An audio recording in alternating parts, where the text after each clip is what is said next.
एक राजा बहुत दिनों से पुत्र की प्राप्ति के लिए आशा लगाए बैठा था, लेकिन पुत्र नहीं हुआ। उसके सलाहकारों ने तांत्रिकों से सहयोग लेने को कहा। सुझाव मिला कि किसी बच्चे की बलि दे दी जाए तो पुत्र प्राप्ति हो जाएगी। राजा ने राज्य में ढिंढोरा पिटवाया कि जो अपना बच्चा देगा उसे बहुत सारा धन दिया जाएगा। एक परिवार में कई बच्चे थे, गरीबी भी थी। एक ऐसा बच्चा भी था जो ईश्वर पर आस्था रखता था तथा संतों के सत्संग में अधिक समय देता था। परिवार को लगा कि इसे राजा को दे दिया जाए, क्योंकि ये कुछ काम भी नहीं करता है, हमारे किसी काम का भी नहीं है। इसे देने पर राजा प्रसन्न होकर बहुत सारा धन देगा। ऐसा ही किया गया। बच्चा राजा को दे दिया गया। राजा के तांत्रिकों द्वारा बच्चे की बलि की तैयारी हो गई। राजा को भी बुलाया गया।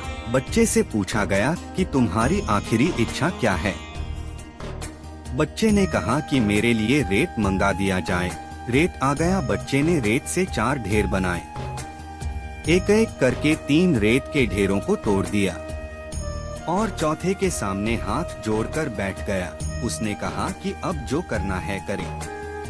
यह सब देखकर तांत्रिक डर गए। उन्होंने पूछा कि ये तुमने क्या किया है, पहले यह बताओ। राजा ने भी पूछा तो बच्चे ने कहा कि पहली ढेरी मेरे माता पिता की है, मेरी रक्षा करना उनका कर्तव्य था, परंतु उन्होंने पैसे के लिए मुझे बेच दिया, इसलिए मैंने ये ढेरी तोड़ी दी।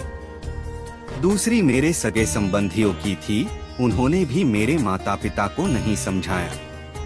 तीसरी आपकी है राजा, क्योंकि राज्य की प्रजा की रक्षा करना राजा का ही धर्म होता है, परंतु राजा ही मेरी बलि देना चाह रहा है, तो ये ढेरी भी मैंने तोड़ दी।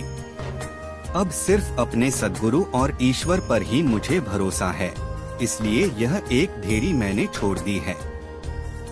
राजा ने सोचा कि पता नहीं बच्चे की बलि देने के पश्चात भी पुत्र प्राप्त हो या न हो, तो क्यों न इस बच्चे को ही अपना पुत्र बना ले। इतना समझदार और ईश्वर भक्त बच्चा है, इससे अच्छा बच्चा कहाँ मिलेगा। राजा ने उस बच्चे को अपना पुत्र बना लिया और राजकुमार घोषित कर दिया। जो ईश्वर और सद्गुरु पर विश्वास रखते हैं उनका बाल भी बाका नहीं होता है। हर मुश्किल में एक का ही जो आसरा लेते हैं उनका कहीं से किसी प्रकार का कोई अहित नहीं होता है। सभी रिश्ते झूठे हो सकते हैं, पर एक सहारा ही प्रभु परमात्मा का ही सत्य है।